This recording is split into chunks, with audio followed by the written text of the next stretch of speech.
শীতে যেদিন রোদ উঠে সেদিন মনে হয় কাজ করার আগ্রহটা দ্বিগুণ বেড়ে যায়। আর যেদিন রোদ না ওঠে সেদিন কোনোভাবেই কাজে মন বসে না।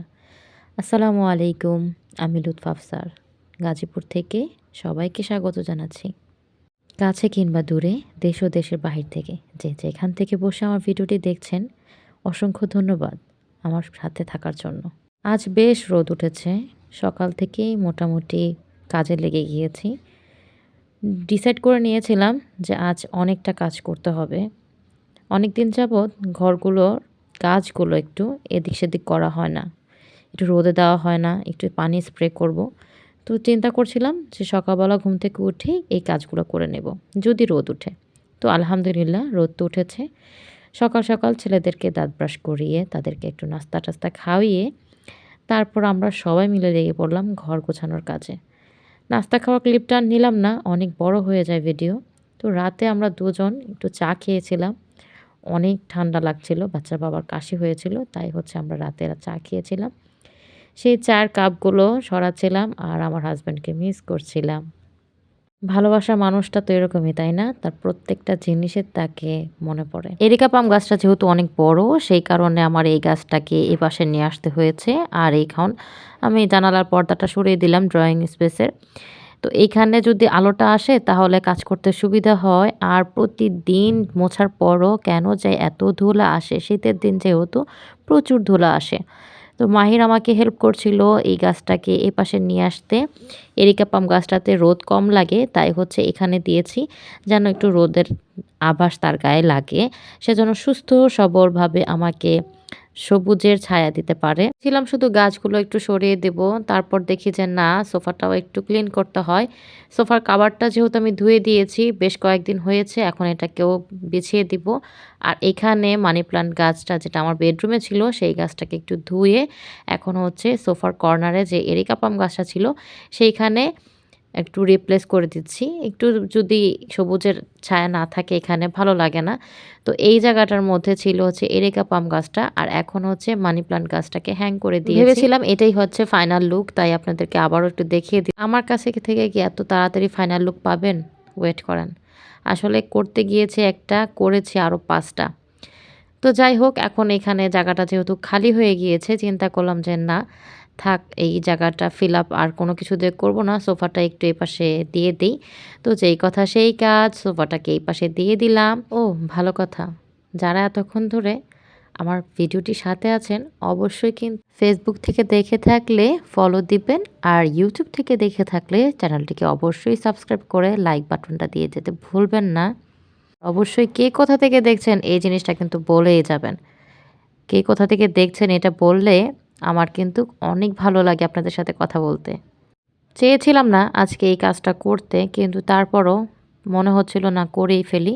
সোফার কাভারটা পরিয়ে দিলাম। সোফার কাভারটা অবশ্য আমার এইরকম, আমি নিচে ফিতা অ্যাটাচ করে নিয়েছি। এভাবে করে দিলে আমার কাছে ভালো লাগে।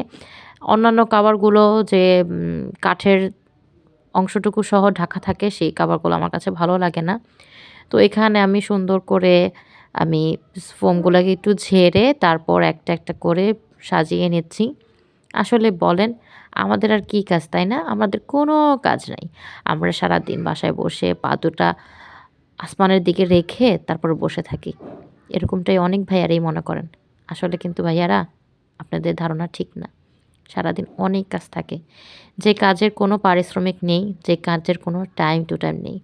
সকাল 6টা থেকে বলেন, মানে 5টা থেকে বলেন, ফজরের নামাজের পর থেকে বলেন, এক একজনের কাজের টাইম এক এক রকম, কিন্তু শেষ হতে হতে এই ঘুমানোর আগ পর্যন্ত।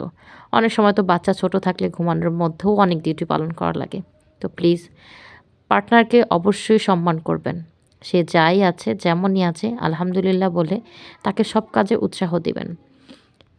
হাজব্যান্ডের একটু উৎসাহ পেলে মেয়েরা যে কতটা খুশি হয়, তাদের মনোবল যে কতটা বেড়ে যায়, আপনারা যদি একটু বুঝতেন তাহলে কখনোই কোনো স্ত্রীর গায়ে হাত তুলতেন না, তাকে কখনো অপমান অবহেলা করতেন না। গাছের পাতাগুলোতে একটু স্প্রে করে নিয়ে কিছুক্ষণ রেস্টে রেখে দিয়েছি, যেন যে উপরে ধুলাগুলো আছে সবগুলো একটু নরম হয়ে যায়।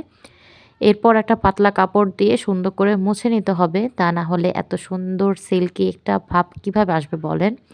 আমি এদিক দিয়ে কাজ করছিলাম আর ছোট জন দেখেন সেও কিন্তু আমার কাজের উপর দিয়ে আবারও কাজ করছে। এই গাছটা অনেক দিন আগে কেনা হয়েছে, প্রায় ১৫-২০ দিন হবে।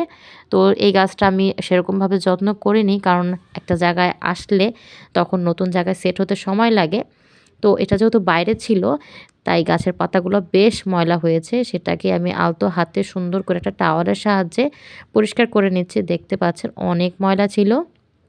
একা হাতে সব কাজ করতে হয়, সাথে যদি বাচ্চারা না থাকে তাহলে আরও বেশি কষ্ট হয়ে যেত। তো এদিকে তো ওয়াশিং মেশিনের কাপড়গুলোও ধোয়া হয়ে গিয়েছে আর এখন এগুলো সুন্দর করে রৌদ্রে দিয়ে নিচ্ছি। সাপ্তাহিক ক্লিনিংয়ের ডেটা একটু কষ্টই হয়ে যায়। তারপরেও সংসারটা যেহেতু আমারই করে নিতে হবে, তাই আলসামি না করে ঝটপট করে কাজগুলো সেরে নিচ্ছি। আজকে ভালোই রোদ উঠেছে, ফুলগুলো একদম নেতিয়ে গিয়েছে। আর এখানে হচ্ছে ভিক্সল দিয়ে আমি টাইলসগুলো ক্লিন করে নিচ্ছিলাম। টাইলসের এই ফাঁকে ময়লাগুলো না এত বিরক্তিকর, কত কিছু দিয়ে চেষ্টা করলাম ওঠে না। হারপিকে উঠে তারপর হারপিকে অনেক বেশি পরিমাণে লাগে। তো ওগুলা পরিষ্কার করে কিছুক্ষণ তো রেখে দিতে হয় ভিজিয়ে। আর এই পাশে চলে এসেছি আমার থাই গ্লাসের বারান্দার যে থাইটা, সেই থাইটার নিচে পরিষ্কার করতে। আমি কিন্তু প্রতি সপ্তাহে পরিষ্কার করি, তারপরও অনেক ধুলা আসে। তাই হচ্ছে এরকম দেখাচ্ছে। আমি কিন্তু বাচ্চাদের বারান্দা, আমার জানালা, আমার বেডরুমের যে বারান্দার জানালা সবগুলো কিন্তু একবারে মুছে নিয়েছি। কাজ করতে, করতে এই দৃশ্যগুলো দেখতে আমার কাছে বেশ ভালো লাগে। সবচেয়ে বেশি ভালো লাগে আমার বিকেলের সময়টা, যখন সূর্যটা একদম অস্ত যায়। টেবিলের চেয়ারের যে কভারগুলো সেগুলো পুড়িয়ে নিলাম। না হলে তো একদম বাজে দেখাচ্ছিল। চেয়ারগুলো যে কবে ঠিক করব আর কবে সময় হবে বাচ্চার বাবার, তা তো আর আমি জানি না। তো আজকের মতন ব্লগটা এখানেই শেষ করছি। কেমন লেগেছে অবশ্যই কমেন্ট করে জানাতে ভুলবেন না। আল্লাহ হাফেজ। আসসালামু আলাইকুম।